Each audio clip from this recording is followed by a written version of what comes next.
I think I fell for her before I knew I wasn't supposed to. It started with her laughter, low, unforced, and entirely out of place in the quiet bookstore where I worked weekends. I was restocking the classics section, fingers brushing over dusty spines, when I heard it. That warm chuckle that didn't ask for attention but pulled it anyway. She was standing by the large window, sunlight cutting clean through the glass, lighting up her shoulder-length dark hair like embers catching light. A healthy, curvy figure in a loose cream blouse tucked casually into worn jeans, one hand resting on her hip, the other flipping through an old paperback. Her mouth moved slightly as she read, lips curving like the book was whispering something only she understood. I don't know how long I stared. Long enough, apparently, because when her eyes flicked up, calm but sharp, she caught me. And instead of looking away, she tilted her head, just slightly, and smiled. "Where are your eyes looking?" she asked, voice rich and amused, like she already knew the answer. I froze. There was no malice in her tone. No challenge, really. Just a kind of bold curiosity you don't expect from strangers. Or maybe just not from women like her, women who've lived longer, seen more, and don't pretend otherwise. I should have laughed it off. Should have looked away. But I didn't. "You're more beautiful than my ex-girlfriend," I said. Blurted, really. God. She raised an eyebrow. Then worse, laughed again. Is that supposed to be a compliment? I opened my mouth, then closed it. She waited. I tried again. It was honest. For a moment, the air between us held still, thick with something. Embarrassment, heat, confusion. I couldn't tell. Her eyes softened. She glanced down at the book still in her hands. "You're too young to be this reckless with words," she murmured. I smiled. "I'm not reckless. I just don't lie." She didn't look up again, but I saw it. The faintest twitch of her lips. The way her fingers tightened around the book's spine. And when she finally turned to walk away, she stopped beside me. Close enough that I caught her perfume. Something faintly citrusy, but deep. A grown woman's scent. She didn't touch me, didn't say anything. Just stood there for half a second too long. Then she was gone. Just like that. I didn't know her name, but I started watching for her after that. Every Saturday. Sometimes she came, sometimes she didn't. But when she did, she always found a way to talk to me. In that roundabout way older people do when they're not sure where the line is or if they should even care. And I kept standing closer than I needed to. I kept asking about books I didn't care about, just to make her laugh. She never gave me too much. Just a look, a word. The way her fingers would brush against mine for a second too long when I handed her change. Until today. Today she stayed too long. An hour passed. Then two. I closed up early just because it felt like the right excuse. We walked outside together, her heels echoing lightly on the pavement. She didn't offer me a ride. I didn't ask. But when she paused by her car and leaned on the door, watching me, really watching me, I finally asked, "What are you doing next Saturday?" She didn't answer. Instead, she looked down, then back up, and whispered, "You shouldn't ask me things like that."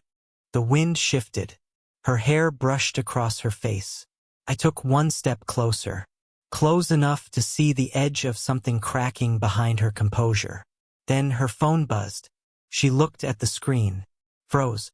The screen lit her face strangely. Her jaw tightened. Then she turned it over, face down, and looked at me, and said nothing. She didn't bring up the text, and I didn't ask. But something about the way she turned her phone face down, how her jaw set so tightly, told me that whoever it was, they had history, or power, or both. The next Saturday she didn't come, nor the one after that. I told myself I didn't care, but I still found reasons to walk past the travel memoirs, where she always lingered. I still glanced at the entrance whenever the door chimed. Then she came back. No warning, no smile, just her standing there again, holding a copy of A Movable Feast, like nothing had happened. She looked tired, beautiful still, almost more so, but tired in a way that made my chest tighten.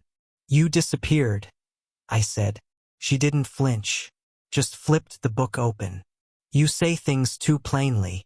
You like that about me. Her mouth twitched. Don't be so sure. I watched her eyes scan the page, even though I knew she wasn't reading. I didn't mean to scare you off, I said, quieter. You didn't. Then softer. It wasn't about you. Silence. Not cold. Just heavy. She looked up finally, her gaze steadier than mine. You remind me of someone I used to know. Someone who wanted to run away with me. I didn't go. And I've been wondering lately if I should have. That's when I realized. She wasn't just older. She was haunted. By choices. By things unsaid. By what she didn't do. And suddenly I felt small. But also lucky. Because for some reason, she was telling me this. You're married, I guessed. Or with someone. She nodded. No elaboration. I nodded back. No judgment. I'm not trying to ruin anything, I said. I know, she whispered. Could have asked more. Could have pressed. But I didn't. She liked that I didn't. I could tell. We started talking after that. For real. In the quiet corners of the bookstore. In short walks to her car. She never used her name. I never used mine. It was strange, how natural it felt. She told me about a son. Older than me by a few years. Married, lived abroad. I told her about a father who left early, and a mother who worked double shifts. She told me she'd studied literature in college but hadn't written anything in years. I told her I'd written 3 poems about her and deleted them all. She didn't laugh at that. There was always a space between us. She kept it there. But the space changed. First it was caution. Then it became permission. Like if I crossed it, she wouldn't stop me. But she wouldn't meet me halfway either. Until the night it rained. A sudden downpour. No umbrella. We stood under the bookstore's awning, dripping, both of us laughing at nothing in particular. Her blouse clung to her collarbone. She looked up, closed her eyes to the rain just beyond reach. And then, without thinking, I reached out, tucked a wet strand of hair behind her ear. Her eyes opened. She didn't move. She didn't speak. But her breath hitched, just slightly. And she leaned into my touch, just enough to feel it. Just enough to say, I'm still here. She didn't flinch when I touched her hair in the rain. But the next time I saw her, she wore her walls like armor. No eye contact. No playful questions. Just, you shouldn't touch me like that again. I nodded, pretending to agree. But something had shifted in both of us. That night haunted me. The way her breath had caught. The stillness between us. The silent yes wrapped inside her silence. I should have backed off. Instead, I texted her. Just a single line. Did it feel wrong? She didn't reply. But the next morning, she walked in before opening hours, holding coffee and no book. She set the cup on the counter. Don't text me things like that, she said softly. I won't, I said. If you answer out loud. That made her pause. She didn't answer, but she didn't leave either. And then came the sound I wasn't ready for. The bell above the bookstore door. A man walked in. Mid-50s, pressed polo shirt, expensive watch. Looked like someone who never got rained on. He moved with that absent confidence rich men carry. Like nothing in the room could surprise him. She froze. Her hand brushed the side of her coat. Instinctively, like she might shield herself. Then he saw her. Hey, he called. I didn't think you were meeting me here. I looked between them. My stomach dropped. He walked over, kissed her cheek, then turned to me. You work here. I nodded. He reached for my hand. I'm Robert, her husband. I shook it. He didn't notice the tension. Or maybe he did and didn't care. Nice little shop, he added. Eyes already drifting to the shelves. She was quiet the whole time, holding her breath with her eyes. After a few more pleasantries, he wandered off toward biographies. She turned to me fast, her whisper sharp. That was dangerous. You didn't tell me you'd bring him, I said, matching her quiet tone.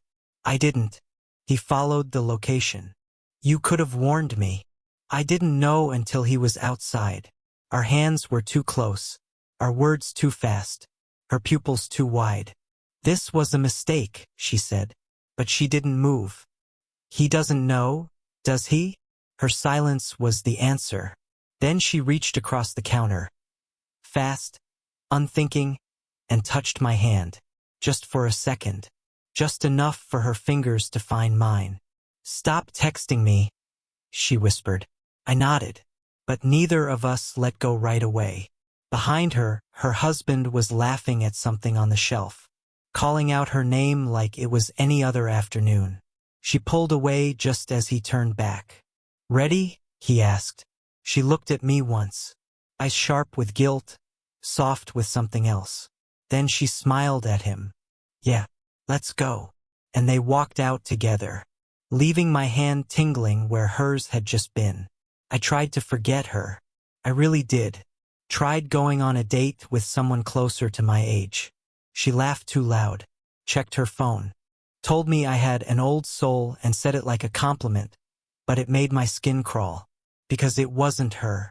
And when I closed up the bookstore that night, the only thing I could think about was how she never looked at her phone when we talked, how she never filled silences. She let them stretch, made them mean something. I didn't text her. I kept my promise. But a week later, she was waiting for me outside, in the dark, in the same coat, under the street lamp. She didn't speak right away, just looked at me like she didn't recognize herself anymore. I hate what you're doing to me, she said quietly. That should have cut. Instead, it made my pulse spike. What am I doing to you? I asked, stepping closer. She stepped back. You're making me want, and I don't want to want this. Then why are you here? Silence. I laughed once, bitter. Because he doesn't see you anymore. Does he? Not the way I do. Don't. I see you, I said louder. And you like it. She looked like she might cry. Or hit me. Or kiss me. All three were tangled behind her eyes. You don't know anything about my life, she said. But it came out soft, like regret. I know what your silence sounds like when he calls. I know how your breath changes when you stand near me. I know what it felt like when you touched my hand and didn't pull away. Her hands were shaking now. I noticed the rings, slim, elegant, but cold. A marriage that had gone silent. You think this is easy for me? She said, voice suddenly fierce. I'm married. I have a name, a history, people who see me a certain way. And you, her voice cracked. You make me forget it all. I didn't speak. I just stepped forward again, slow. She didn't move this time. You don't belong to anyone when you look at me like that, I said. Her breath caught. Say it, I whispered. Just once. She looked up at me. Tired, raw, furious with herself. I think about you, she said. A pause. Too much. And then it happened. That moment. That exact second when people usually do something reckless. Kiss, confess, ruin things. I leaned in. She didn't stop me. But then her phone rang. Loud, sharp, violent. She turned away fast, digging into her coat. Her hand trembled as she stared at the screen. I have to go, she said, backing away. You don't. But she already turned. I do, she whispered. Before I don't anymore. And she walked into the night, leaving me halfway between restraint and something I couldn't undo. I didn't see her for 2 weeks. I stopped checking the door every time the bell rang. Stopped telling myself I'd moved on. Started believing I had. Until I got the email. Subject: Staff meeting agenda this Saturday CC'd. Me, the owner of the bookstore, and her. I stared at her full name on the screen, heart pounding. It wasn't a mistake. She was on the board. A silent partner in the bookstore. I didn't know whether to laugh or get sick. All this time, I thought she was a stranger passing through, a quiet customer with a storm behind her eyes. But she owned part of the store. She'd been part of this place before I even applied. It meant she'd watched me from the beginning, known more than she let on. I didn't sleep that night. Saturday. The meeting happened in the back office. Just 4 of us, going over budgets and upcoming events. She didn't look at me once. Wore her hair pinned back. No makeup. Wedding ring polished. Talked and clipped. Professional tones like we'd never stood inches apart with hearts trying to crawl out of our chests. I answered questions. Avoided staring. Then, when it ended, the others filed out. She lingered. So did I. She didn't speak. Just stared at the bookshelf behind the desk like it would say something for her. You own this place? I finally said low. She nodded. Since before you were hired. So everything was, what? A game. Her eyes flashed. Don't reduce it. Then explain it. I wasn't supposed to talk to you. I knew that. But you made it impossible not to. The air between us thickened again. But this time it wasn't romantic. It was scorched earth. You watched me, I said. From a distance. You knew everything. And I didn't even know your last name. I was trying to protect something, she said. My name. My son. My blood ran cold. What? She hesitated. Then, you remember I told you I had a son? I nodded slowly. He's the one who convinced the board to hire you. He's the reason you work here. I stared at her. You're joking. No, I laughed once. Came out broken. So all this time, I've been falling for the mother of the guy who helped me get this job. I never meant for it to happen, she said, eyes shining now. I didn't expect you. I stepped back. This isn't just a bad idea, I said, voice tight. This is insane. She swallowed hard. I know. Everything collapsed inward. The glances, the touches, the silences. Now they all carried a weight I hadn't understood until now.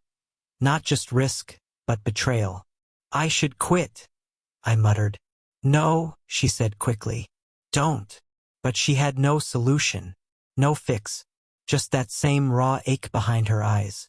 I turned toward the door, then froze, because standing there just outside the office glass was a guy, late 20s, dressed sharp, holding a coffee. My age, her eyes, watching us, watching me, and suddenly I understood. That's her son. He didn't knock. He just opened the office door. The moment stretched, him holding coffee, her frozen mid-step, me half-turned with guilt smeared across my face. He looked at her first, then at me. Hi, he said slowly. Did I interrupt something? His tone wasn't angry. That made it worse. It was cold, controlled, like he was waiting to see who'd lie first. She stepped forward. Eli. Don't, he said. Not yet. Let him speak. I tried to speak. I really did. But nothing came out. My throat was sand. I brought you coffee, he said to her. Thought we could talk. But clearly I should have come sooner. She looked small in that moment. Smaller than I'd ever seen her. I didn't plan for this, she whispered. You think that makes it better? He snapped. You knew he worked here. You sat across from me and said you'd keep it clean. I did. He turned to me. You knew who she was? No, I said quickly. Not until last week. She never told me. She didn't have to, he said. She has a way of letting people fall in love with her and pretending she didn't notice. Her gasp was sharp, real, painful. Eli, stop, she said. But he wouldn't. I've watched you ruin people. You don't even mean to. You just pull them in. And now it's him. I never meant to hurt anyone, she said. You didn't mean to, he repeated. That's your line every time. His voice cracked then, and that was what undid me. Not his anger, but his disappointment. I looked up to you, he said to her. You were the strongest person I knew, and you still are. But I never thought I'd walk in here and see this. She stepped forward. Please, I'm still your mother? Exactly, he whispered. You're my mother. He stormed out. The door slammed. Silence. Then, she sank into the chair, head in her hands. I didn't touch her. Just stood there, heart racing, everything inside me unraveling. Finally, she looked up. Her eyes were rimmed red. Her voice came low. He's right. You should hate me too. I don't. You should, she whispered. I can't. Another pause. I ruined everything, she said. No, I replied, sitting across from her. You revealed everything. That's different. We sat there, not touching, not kissing, just being. In the raw aftermath of everything said too late. Finally, she stood. I need to fix things with him, she said. I nodded. I know. And us? I swallowed hard. I don't know what us is anymore. She looked at me then. Really looked. But this time it wasn't longing. Or shame. It was truth. I wanted you before I admitted it, she said. And I'll want you after I walk away. I stood too. She stepped closer. Close enough to kiss me. But she didn't. She just brushed my cheek with the back of her fingers. One last time. Then walked out. And I let her go. It's been 3 months. She never came back to the bookstore. Not once. I never texted. Never called. Never stood outside her door, though some nights I thought about it. Sat in my car with my hand on the ignition. The address pulled up on my phone. Heart racing. But I never turned the key. Somewhere in the silence, we both agreed that was our goodbye. Her son still drops by sometimes. Not to talk, not really. He picks up a book, nods at me, and leaves. We haven't spoken about it. We probably never will. But there's something in the way he looks at me now, not warmth, not anger. Just quiet understanding. Like maybe he knows we didn't mean to wreck anything. Maybe we were both just too human, too flawed, too real. I stopped waiting, but I haven't stopped remembering. I remember how she looked the first time I saw her. Sunlight through the window, that crooked smile that disarmed me before I had the sense to guard anything. I remember the rain, the shared breath under the awning, her perfume mixed with storm air. I remember the way she touched my hand, like she wasn't supposed to, like it was the only honest thing in her whole day. I remember all of it. And yet, I'm okay. Life moved. Quietly. In small ways. I started writing again, not poetry but journal entries. Letters I'll never send. Stories that circle back to her without naming her. Just shadows. Glimpses. Things I carry in a pocket no one can see. Love doesn't always end in fire. Sometimes it ends in a held breath. A door left open. A woman brushing your cheek and walking away because that's the only way to love you right. I think she loved me.